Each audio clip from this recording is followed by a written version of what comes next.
Q3 saw a continuation of the trends we saw in Q2, with the TSX continuing to move higher, albeit at a more moderate pace. The Canadian dollar also continued to grind higher. At the same time, there continues to be a large performance gap between sectors within the TSX. Looking at mandate performance, the Cambridge Canadian Dividend Fund year-to-date is performed pretty much in line with the overall Canadian dividend category within Canada, at down 10% year-to-date.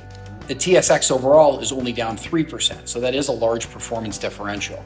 The key drivers of that is the fact that technology has been a positive standout performer, and areas which are more commonly owned in dividend funds like financials and real estate and telecom have underperformed those areas materially. This has really driven that performance gap. Looking at Q2 and the main contributors, Tourmaline performed very well due to a very strong natural gas backdrop. Empire is benefiting from stay-at-home food consumption habits, and Northwest is also benefiting from COVID and the fact that management has really turned up execution in recent quarters. On the detractor side, Great Canadian Gaming was negatively impacted from COVID due to their facilities being temporarily closed.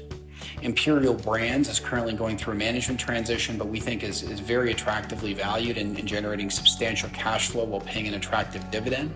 And Fairfax continues to trade at a very stubborn valuation discount, which we find perplexing given the very strong pricing dynamics and overall strength of the business.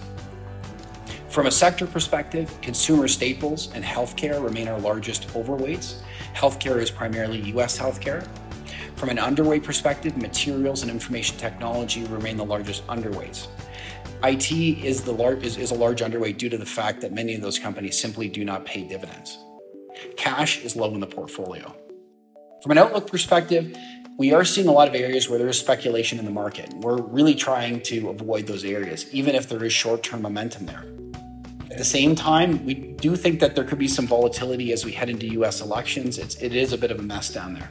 And at the same time, though, we are finding very good high conviction investment opportunities, and that is where cash is being deployed. So we feel very good about what we're finding and where money is going. And over a multi-year time horizon, we really like what we see. So with that, appreciate your time as always, and thank you for your continued support.